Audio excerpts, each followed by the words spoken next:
a accueilli une délégation polonaise de 9 personnes pendant 3 jours. Donc, l'idée, c'était de leur permettre de découvrir en Côte d'Armor des projets inspirants en matière de développement durable et notamment des projets culturels, puisque c'est le cadre un peu de la mission sur laquelle on collabore ensemble. Cette idée de développer une culture verte dans les organisations culturelles. Donc on a dans un premier temps été visiter le château de la Roche-Jagu, qui est un site extraordinaire, afin de voir comment ce château ou cette structure met en place des actions liées au développement durable. Dans un second temps, on a pu rencontrer un festival de musique traditionnelle qui s'appelle le festival Ficelle à Rostrona, qui est très intéressant parce qu'en fait il est membre du collectif des festivals qui travaille spécifiquement sur ces problématiques de développement durable dans les organisations culturelles. Et puis enfin, on a aussi rencontré Loïc Communier des Vamterra qui développe une solution 100% autonome en énergie pour créer des festivals pouvant accueillir ou des actions culturelles pouvant accueillir jusqu'à 500 personnes.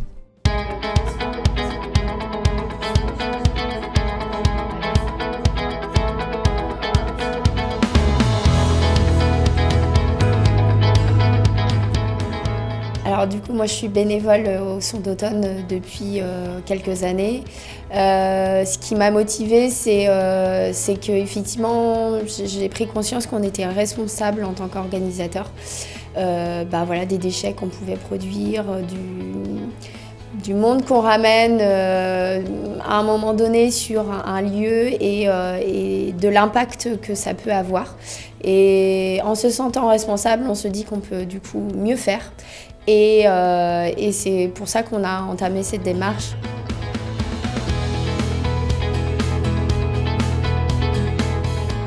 Alors, dans la mesure du possible, on essaye de réutiliser des matériaux, du médium, du contreplaqué, du verre. Ça suppose que le scénographe avec qui je vais travailler accepte aussi de concevoir des mobiliers qui réemploient ces matériaux.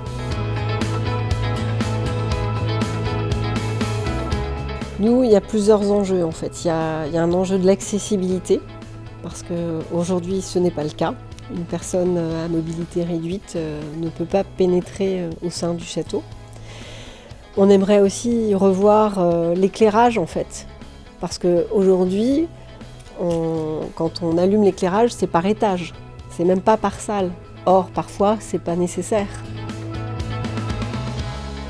Alors la Roche-Jagu, c'est un parc exceptionnel. C'est vrai qu'on est sur un environnement exceptionnel. On a le Trieux, on a les terres du Conservatoire du Littoral juste en face, et on a 64 hectares de parc. C'est de la forêt, ce sont des prairies, ce sont des jardins. Et tous ces espaces-là offrent un écrin tout à fait exceptionnel pour des spectacles, mais aussi pour pouvoir communiquer, transmettre auprès du public les différentes connaissances que les jardiniers peuvent avoir sur l'entretien, sur la connaissance des plantes. Tout le travail est axé vers ça aussi, c'est de comment valoriser. On est sur un domaine public, un domaine qui est ouvert au public H24. Donc notre objectif, c'est d'accueillir au mieux le public, de pouvoir satisfaire dès que chacun a des questions, et de pouvoir répondre au mieux aux différentes interrogations.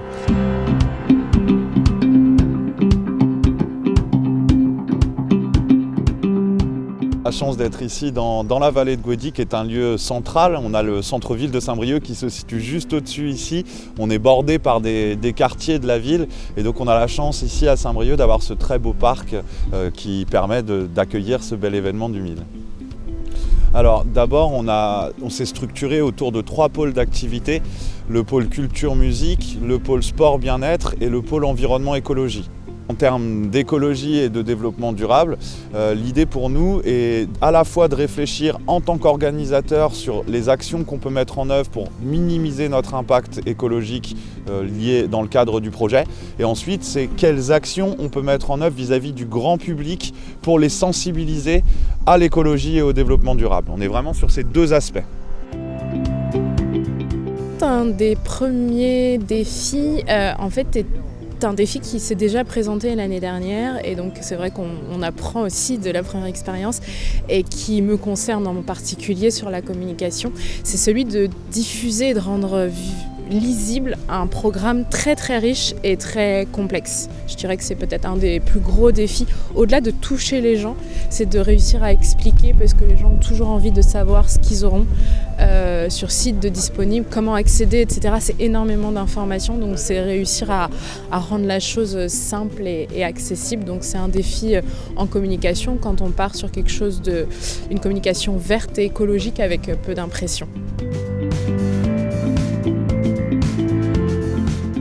Par plusieurs biais, il y a toujours le biais un petit peu subtil qui est le biais de l'image qu'on explique à personne mais qui peut se comprendre par les gens sensibles à la communication, à l'image, ou dans tous les cas qui est symbolique et représentatif, puisque notre logo symbolise le pont. Et on a aussi un graphiste avec nous dans l'équipe communication qui fait de très très belles créations, donc ce sera la 2e cette année, et le pont est toujours symbolisé sur l'affiche et donc sur tous les supports graphiques.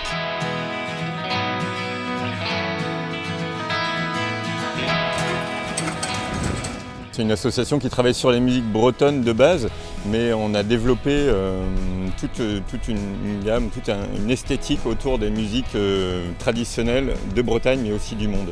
D'abord, on a imaginé ce projet de garage parce qu'on constatait qu'il manquait d'outils qui soient déjà adéquats et puis conformes à recevoir et travailler dans des bonnes conditions pour des pratiques professionnelles, mais aussi en faire profiter les pratiques amateurs. Parce qu'on sait que nous, on constate parfois qu'on a du mal à trouver un renouveau dans la musique de Bretagne, dans la musique du monde.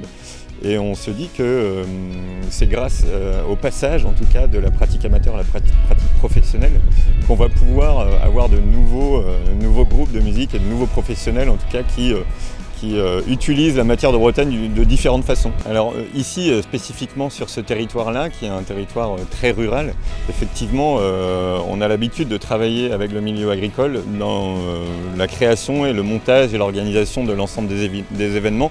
Et donc il y a un lien qui se fait naturellement entre le milieu artistique, le milieu culturel et le milieu paysan et agricole.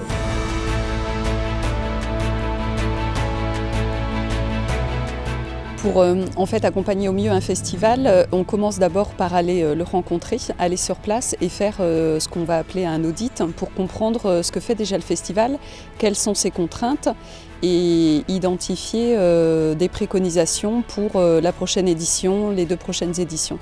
Et ensuite, on choisit avec le festival son plan d'action, qu'est-ce qu'il va faire en premier. Et après, en fonction de ce qui va être décidé, on va pouvoir former les équipes, faire des recherches, les conseiller sur des nouveaux prestataires, etc.